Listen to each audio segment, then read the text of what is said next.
जैसा कि आज बहुत सारे स्टूडेंटों ने थंबनेल में देख ही लिया होगा कि आज 14 अप्रैल और इस आज़ाद भारत में शासन प्रशासन जो भी ठीक से चल रहा है। और आज इसके जनक और के.वी. राव जी की बात माने तो जननी का आज के ही दिन जन्म हुआ था। और हम पूरे भारत के लिए, चाहे हम महिला हों, दलित हों, सभी के लिए मिलकर उन्होंने काम किया। जैसा कि हम जानते हैं, भारत जैसा कि लिखा हुआ है, भारत निर्माता, संविधान निर्माता, भारत रत्न डॉक्टर भीमराव रामजी अम्बेडकर जी का जन्म आज ही के दिन हुआ था। डॉक्टर भीमराव अम्बेडकर भारतीय समाज के एक महानतम नेता, समाज सुधारक और भारतीय समाज के शिल्पकार थे।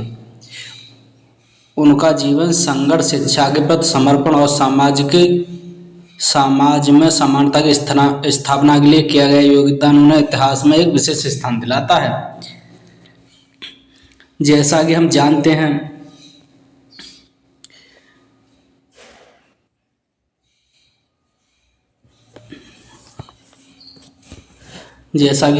आज भारतीय संविधान के जनक और के.वी. राव जी की बात जाने तो जननी का आज ही के दिन 14 अप्रैल 1891 को जन्म हुआ था। चलिए चलते हैं। जैसा कि हम लोग जानते हैं, 14 अप्रैल 1891 को बाबा साहब भीमराव अम्बेडकर जी का जन्म हुआ और 6 दिसंबर 1956 को उनकी दिल्ली में डेथ हो गई। जिस टाइम इनका जन्म हुआ था, इनका परिवार मध्य प्रदेश के महू प्रोविंस में रहते थे, जिस टाइम से मध्य भारत बोलते थे। इनकी पत्नी का नाम रमाबाई था और दूसरी पत्नी का नाम डॉक्टर सविता अम्बेडकर था।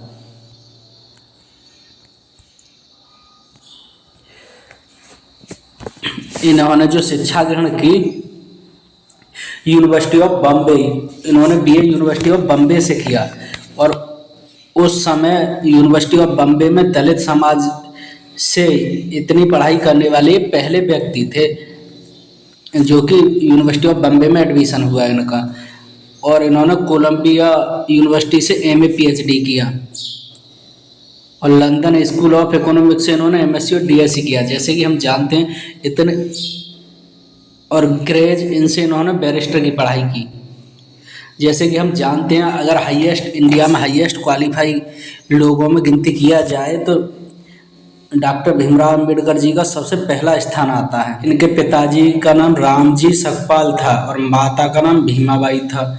जैसे कि हम लोग जानते हैं, इनके नाम में जो रामजी लगा हुआ है वो इनके पिताजी का सरनेम था, और जो भीमराव लगा हुआ है वो इनकी माता के नाम से सरनेम लिया गया है, भीमाबाई। और जो अम्बेडकर लगा हुआ है, इनके गांव के नाम पर इनका नाम अम्बावेडकर था। और इनके एक गुरु हुए कृष्ण केशव अम्बेडकर, उन्होंने इन्हें अपना टाइटल दे दिया। इनके पिताजी का नाम रामजी सकपाल था और माता का नाम भीमाबाई था। ये रत्नागिरी महाराष्ट्र महार जाति के रहने वाले थे। इनके पूर्व ब्रिटिश ईस्ट इंडिया कंपनी में जॉब किया करते थे।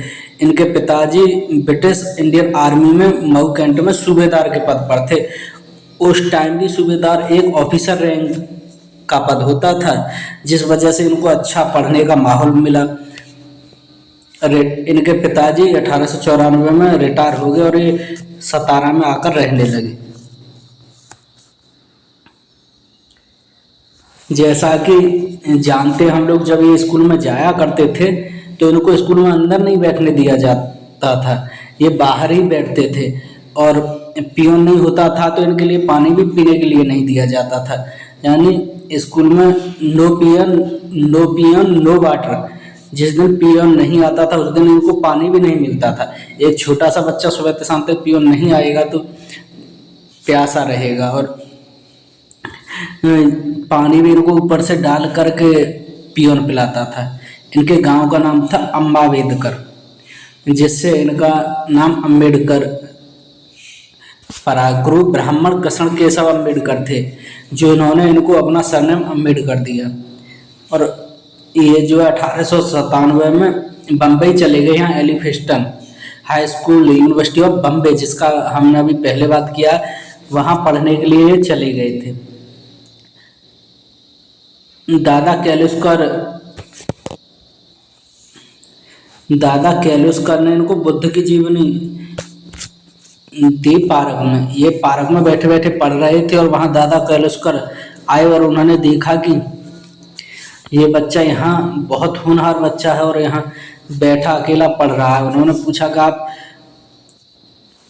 लाइब्रेरी में जा कर के क्यों नहीं पढ़ लेते हैं? तो इन्होंने जवाब दिया कि वहाँ मुझे कोई पढ़ने ही नहीं देता है। तो उन्होंने बोला कि ये ठाड़े हुए थे वहाँ और वो समझ गए दादा कैलुस्कर। उन्होंने सोचा कि ये कोई दलित यानी छोटी कास्ट का होनहार बच्चा है जो कि यहाँ पढ़ रहा है। तो उन्होंने बोले कि आओ बैठो मेरी बराबर में, कैसे ठाड़े हो? मैं सबको बराबर का मानता हूँ, मैं किसी के साथ भेदभाव नहीं करता, मैं सबको बराबर का मानता हूँ। 1906 में शादी हुई और 1913 में इनके पिताजी का देहांत हो गया। उसके बाद ये 1913 में यूएस चले गए। यूएस जाने के लिए इन्होंने एक बहुत अच्छा स्थान प्राप्त किया। यहाँ बड़ौदा गायकवाड़ सयाजी उसकर इनको सयाजीराव थड़गे यहाँ लेकर के गए और यहाँ उन्होंने सयाजीराव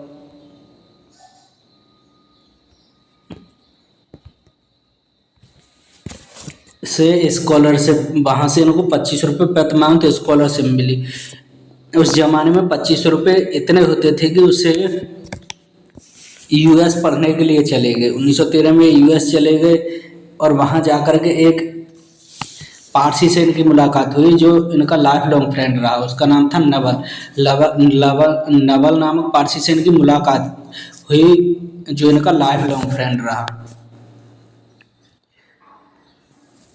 और इनका फर्स्ट संगठित प्रयास दलित बहिष्कृत हितगणीय सभा की स्थापना की और इन्होंने कहा इनको एजुकेशन दो, सोशल इकोनॉमिक एम्पावरमेंट करो इनका। और इनकी जो आत्मकथा है उसका नाम है वेटिंग फॉर ए वीजा। इन्होंने जो भी बात कैसे हमको गायकवाड़ ने स्कॉलरशिप दी, लोगों का कैसा बर्ताव रहा, वो सब इन्होंने अपनी biography waiting for A visa में लिखा है। इनकी बुक का नाम है हु वेयर द शूद्राज, शूद्र कौन थे।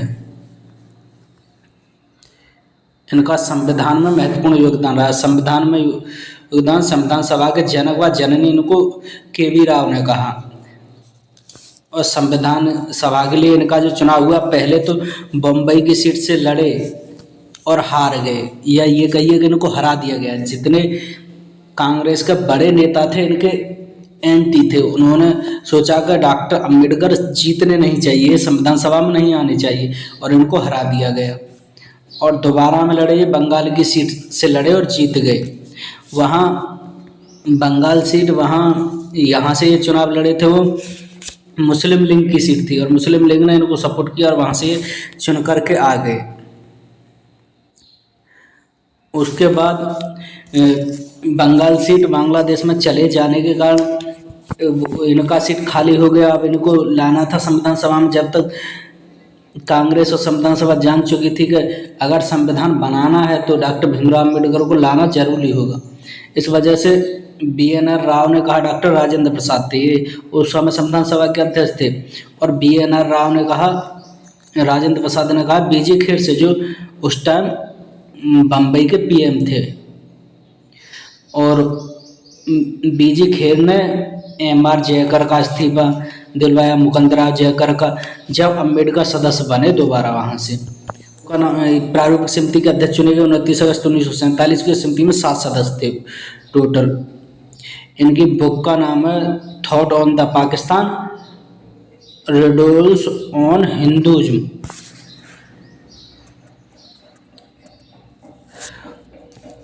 1917 जून वापस आना पड़ा, स्कॉलरशिप समाप्त हो गई, लेकिन पता चला कि इनकी शिप डुबो दी गई।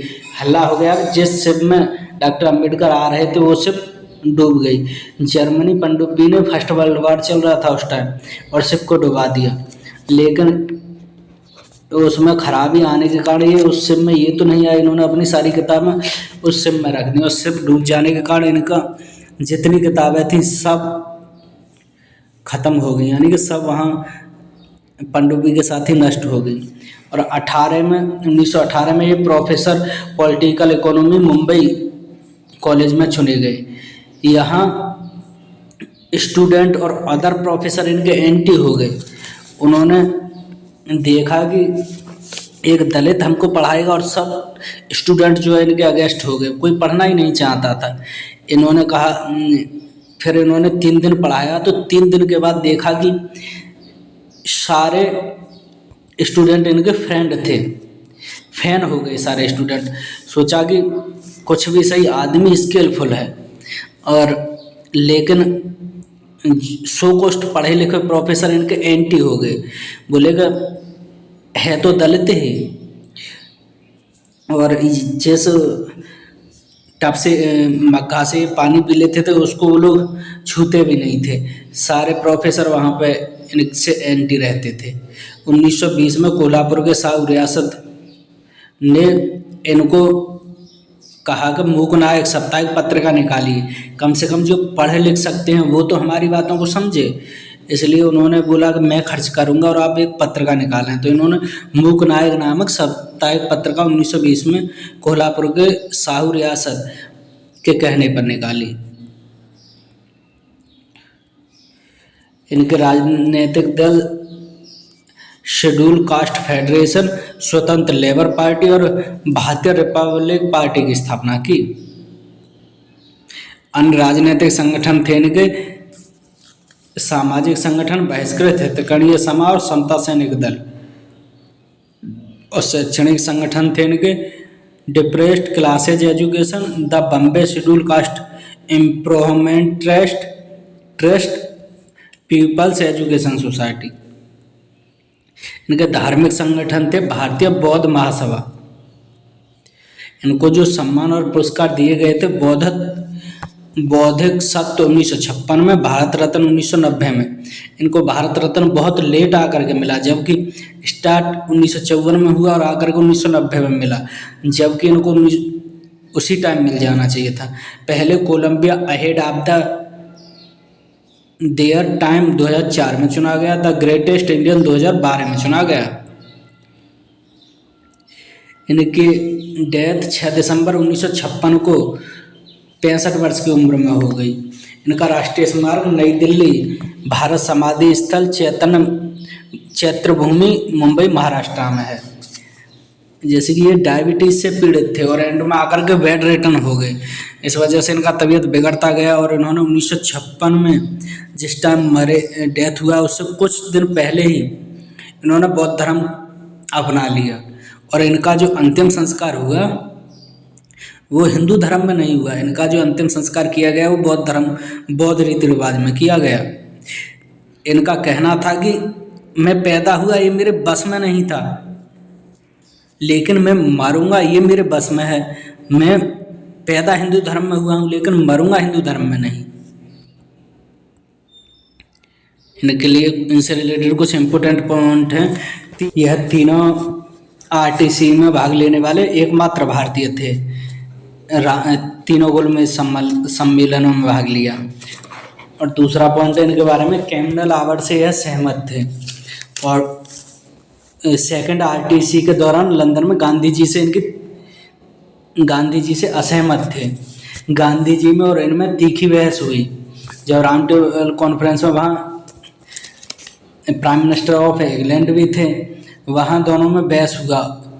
तो उस टाइम गांधी जी की बात को काटना एक बड़ी बात थी अपने आप में, और गांधी जी को बात को काटना और तर्क के साथ काटना वो पावर अम्बेडकर में थी। और यह गांधी जी से इस वजह से असहमत थे। गांधी जी समझते थे देश का अपने आप को अकेला रिप्रेजेंटेटिव, लेकिन वहाँ देखा कि अम्बेडकर जी से बहस हो गया। वहाँ हिंदू महासभा भी थी, सब अपने अपने क्षेत्र से देशी रियायतों के प्रतिनिधि अलग थे, तो वहाँ इन लोगों में बहस हुआ। इस वजह से वहाँ कोई निष्कर्ष नहीं निकला और सेकंड राउंड टेबल कॉन्फ्रेंस असफल रही। पूना पैक्ट 25 सितंबर 1932 को डॉक्टर अंबेडकर और गांधी जी के बीच हुआ, लेकिन इसमें गांधी जी के हस्ताक्षर नहीं थे। हस्ताक्षर डॉक्टर अंबेडकर और मदन मोहन मालवीय के थे। साइमन कमीशन के सहयोग के लिए बनाई गई इंडिया में जो कमेटी बनाई गई थी उसमें शामिल थे। भारत छोड़ो आंदोलन से असहमत थे यह। पहले कानून मंत्री थे, लोकसभा चुनाव में हार हुई लेकिन राज्यसभा से एमपी बने। इनके बच्चे का नाम यशवंत अंबेडकर था। राजनीतिक दल शेड्यूल कास्ट फेडरेशन, स्वतंत्र लेबर पार्टी, भारतीय रिपब्लिक पार्टी थी। इनके बारे में अन्य महत्वपूर्ण तथ्यों पर बात करते हैं। चलिए, 1923 में इन्होंने बहिष्कृत हितगणीय सभा आउटकास्टिज्म वेलफेयर एसोसिएशन की स्थापना की, जो दलितों की बीच शिक्षा और संस्कृति के प्रचार प्रसार के लिए समर्पित थी। और 1930 में कालाराम मंदिर में अम्बेडकर ने कालाराम मंदिर के बाहर विरोध प्रदर्शन किया, क्योंकि दलितों को इस मंदिर में प्रवेश नहीं करने दिया जाता था और इसमें भारत में दलित आंदोलन को शुरू करने के लिए एक महत्वपूर्ण भूमिका निभाई। डॉक्टर अंबेडकर ने हर बार लंदन में 3 गोलमेज सम्मेलन 1930 से 32 में भाग लिया और सशक्त रूप से अछूतों के हित में अपने विचार व्यक्त किए। वर्ष 1932 में इन्होंने महात्मा गांधी के साथ पूना समझौता पर हस्ताक्षर किए, जिसके परिणामस्वरूप वंचित वर्गों के लिए अलग निर्वाचन मंडल, सांप्रदायिक पंचायत के विचार को त्याग दिया गया। हालांकि दलित वर्गों के लिए आरक्षित सीटों की संख्या प्रांतीय विधानसभा में 71 से बढ़ाकर 147 और केंद्रीय विधानमंडल में कुल सीटों की संख्या का 18% कर दी गई। और 1936 में बाबा साहेब अम्बेडकर ने स्वतंत्र labour party, independent labour party की स्थापना की। और 39 में द्वितीय विश्व युद्ध के दौरान उन्होंने बड़ी संख्या में नाजीवाद को हराने के लिए भारतीयों को सेना में शामिल होने का आह्वान किया। और 14 अक्टूबर 1956 को उन्होंने अपने कई अनुयायियों के साथ बौद्ध धर्म ग्रहण कर लिया। उसी वर्ष उन्होंने अपना अंतिम लेखन कार्य बुद्ध एंड हिंदूज किया। जैसा कि हम पहले बता चुके हैं कि डॉक्टर भीमराव अम्बेडकर ने मरने से पहले ही लगभग 5 लाख अनुयायियों के साथ बौद्ध धर्म ग्रहण कर लिया था अक्टूबर 1956 में। और 1990 में डॉक्टर भीमराव अम्बेडकर को भारत रत्न से सम्मानित किया गया। इनको 1990 में भारत रत्न मिला। 14 अप्रैल 1990 से 14 अप्रैल 1991 की अवधि को बाबा साहब की याद में सामाजिक न्याय वर्ष के रूप में घोषित किया गया। भारत सरकार द्वारा अम्बेडकर फाउंडेशन को सामाजिक न्याय और अधिकारिता मंत्रालय के तत्वावधान में 24 मार्च 1992 को सोसाइटी पंजीकरण अधिनियम के तहत एक पंजीकृत सोसाइटी के रूप में स्थापित किया गया। फाउंडेशन का मुख्य उद्देश्य बाबा साहब डॉक्टर भीमराव अम्बेडकर की विचारधारा और संदेश को भारत के साथ साथ विदेशों में भी जनता तक पहुंचाने के लिए कार्यक्रम और गतिविधियों के कार्यान्वयन की देखरेख करना था। डॉक्टर अंबेडकर की कुछ महत्वपूर्ण कृतियां हैं। समाचार पत्र, इन्होंने जो मूक नायक निकाला था वो 1920 में निकाला, अहेलिएशन ऑफ कास्ट 1936 में, द अनटचेबल 1948 में, बुद्ध आर कार्ल मार्क्स 1956 में निकाला।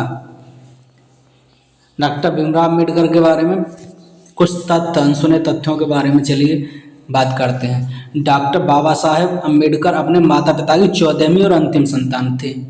डॉक्टर बाबा साहेब अम्बेडकर का असली उपनाम अम्बा वाडेकर था, लेकिन उनके शिक्षक महादेव अम्बेडकर ने स्कूल रिकॉर्ड में उन्हें अम्बेडकर उपनाम लिखवा दिया।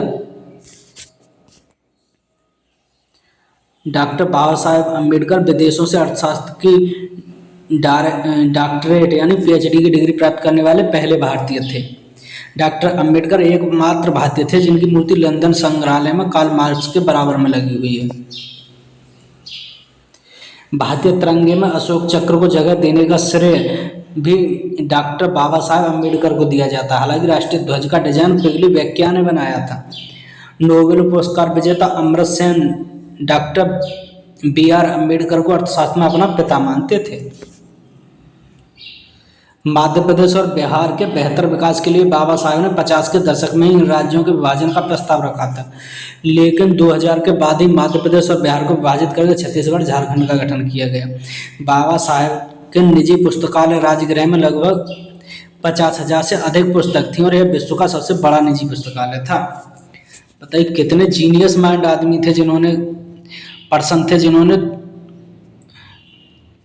50 के दशक में ही यह बोल दिया था कि मध्य प्रदेश और बिहार के बेहतर विकास के लिए इन दोनों राज्यों का विभाजन कर देना चाहिए। डॉक्टर बाबा साहेब द्वारा लिखी गई पुस्तक waiting for the visa Columbia विश्वविद्यालय में एक पाठ्य पुस्तक है। कोलंबिया विश्वविद्यालय ने 2004 में दुनिया के शीर्ष 100 विद्वानों की सूची बनाई और इस सूची में पहला नाम डॉक्टर भीमराव अम्बेडकर का था। डॉक्टर अम्बेडकर 64 विषयों में निपुण थे। उन्हें हिंदी, पाली, संस्कृत, अंग्रेजी, फ्रेंच, जर्मन, फारसी, मराठी और गुजराती जैसी 9 भाषाओं का ज्ञान था। इसके अलावा उन्होंने दुनिया के सभी धर्मों का करीब 21 साल तक तुलनात्मक अध्ययन किया। इनको संस्कृत पढ़ने नहीं दिया गया, फिर भी इन्होंने संस्कृत की जगह फारसी पढ़ी और आगे चल के फारसी भी इनके बहुत काम आई। लंदन स्कूल ऑफ इकोनॉमिक्स में बाबा साहेब के 8 साल की पढ़ाई सिर्फ 2 साल 3 महीने में पूरी की। इसके लिए उन्हें रोजाना 21 घंटे पढ़ाई की। डॉक्टर बाबा साहेब अम्बेडकर अपने 8,50,000 समर्थकों के साथ बौद्ध धर्म में दीक्षा लेना विश्व के ऐतिहासिक है, क्योंकि यह विश्व का सबसे बड़ा धर्मांतरण था। महंत वीर चंद्रमणि एक महान बौद्ध भिक्षुक जिन्होंने बाबा साहेब को बौद्ध धर्म की दीक्षित किया था, ने उन्हें इस युग का आधुनिक बुद्ध कहा। बाबा साहेब दुनिया के पहले और एकमात्र व्यक्ति थे जिन्होंने लंदन स्कूल ऑफ इकोनॉमिक्स से डॉक्टर ऑन साइंस नामक मूल्यवान डॉक्टरेट की डिग्री मिली। कई बुद्धिमान छात्रों ने इसके लिए प्रयास किया, लेकिन अब तक सफल नहीं हो पाए। विश्व भर में सबसे अधिक गीत और पुस्तकें जिस नेता के नाम पर लिखी गई हैं वे डॉक्टर बाबा साहब अम्बेडकर हैं। गवर्नर लॉर्ड लिथियांग और महात्मा गांधी का मानना था कि बाबा साहब 500 स्नातकोत्तर और हजारों विद्वानों से भी अधिक बुद्धिमान हैं। बाबा साहब दुनिया के पहले और एकमात्र सत्याग्रही थे जिन्होंने पीने के पानी के लिए सत्याग्रह किया था। 1954 में नेपाल के काठमांडू में आयोजित तो विश्व बौद्ध परिषद में बौद्ध भिक्षुकों ने डॉक्टर बाबा साहब अम्बेडकर को बौद्ध धर्म की सर्वोच्च उपाधि बौद्ध शक्त प्रदान की और उनकी प्रसिद्ध पुस्तक बुद्ध एंड उनका धम्म भारतीय बौद्ध धर्म का धर्म ग्रंथ है। डॉक्टर बाबा साहब अम्बेडकर ने 3 महापुरुषों भगवान बुद्ध, संत कबीर और महात्मा फुले को अपना प्रशिक्षक माना। बाबा साहब की प्रतिमा दुनिया की सबसे ऊंची प्रतिमाओं में से एक है। उनकी जयंती भी पूरी दुनिया में मनाई जाती है। बाबा साहब पिछड़े वर्ग के पहले वकील थे। ऑक्सफोर्ड यूनिवर्सिटी द्वारा the makers of the universe नामक वैश्विक सर्वेक्षण के आधार पर पिछले 10,000 वर्षों में शीर्ष 100 मानवतावादी लोगों की सूची बनाई गई, जिसमें चौथा नाम डॉक्टर बाबा साहब अम्बेडकर का था। वर्तमान समय में चारों ओर चर्चा में चल रही नोटबंदी के बारे में बाबा साहब अम्बेडकर ने अपनी पुस्तक रुपये की समस्या, इसकी उत्पत्ति और समाधान के कई सुझाव दिए। दुनिया में हर जगह बुद्ध की बंद आंखों वाली मूर्तियां और पेंटिंग दिखाई देती हैं, लेकिन बाबा साहब जो एक अच्छे चित्रकार भी थे, उन्होंने बुद्ध की पहली पेंटिंग बनाई जिसे बुद्ध की आंखें खुली हुई थी। बाबा साहब की पहली प्रतिमा 1950 में उनके जीवित रहते हुए बनाई गई और यह प्रतिमा कोल्हापुर शहर में स्थापित है। कैम्ब्रिज यूनिवर्सिटी इंग्लैंड 2011 के अनुसार बाबा साहब एकमात्र भारतीय हैं जो दुनिया के पहले प्रतिभाशाली व्यक्ति हैं। बाबा साहब अम्बेडकर की पुस्तक रुपये की समस्या, उसकी उत्पत्ति और समाधान के सिद्धांतों का उपयोग करते हुए 1 अप्रैल 1935 को आरबीआई की स्थापना की गई। यानी कि जो आरबीआई का जो सुझाव था कि भारत देश में एक केंद्रीय बैंक होना चाहिए, यह भी पहले डॉक्टर भीमराव अम्बेडकर ने अपनी पुस्तक में दे रखा था। सार्वभौमिक वयस्क मताधिकार के लिए साउथ बोरो आयोग के सामने वकालत करने वाले पहले भारतीय डॉक्टर बाबा साहब अम्बेडकर थे।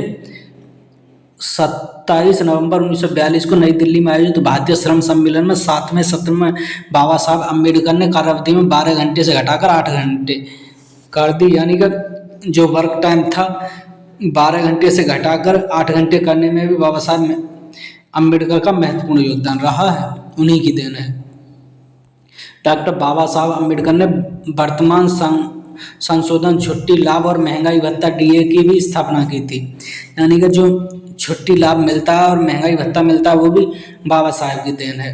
अपनी 8 साल की पढ़ाई को 2 साल में पूरा करने के लिए डॉक्टर अम्बेडकर ने प्रतिदिन 18 घंटे से अधिक पढ़ाई की थी।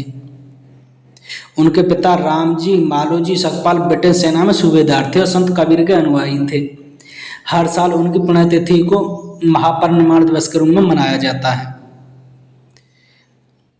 वह 1952 से 54 में चुनावों में भाग लिए लेकिन कभी भी जीत हासिल करने में सफल नहीं हुए। डॉक्टर BR अम्बेडकर ने महिला श्रमिकों के अधिकारों के लिए कई महत्वपूर्ण कानून बनाए, जिनमें खान मृतत्व लाभ अधिनियम, महिला श्रम कल्याण कोष और महिलाओं और बच्चों को श्रम शोषण से बचाने वाले अधिनियम भी हैं। उन्हें मातृत्व लाभ और कोयला आदि को जारी किया। जैसे कि हम जानते हैं बाबा साहब भीमराव अम्बेडकर किसी एक दलित आदमी के लिए नहीं थे। ऐसा नहीं है कि उन्होंने खाली दलितों के लिए ही काम किया, उन्होंने महिलाओं के लिए काम किया, जितने वंचित शोषण लोग थे सभी के लिए, और महिलाओं के लिए भी बहुत महत्वपूर्ण उन्होंने काम किया। महिलाओं को चाहे छुट्टी हो, जो महिला पढ़ती हैं महिलाओं को बराबर अधिकार मिलना चाहिए, जो पुरुषों महिलाओं में बराबर अधिकार मिलता है, वो सब बाबा साहब भीमराव अम्बेडकर की देन है।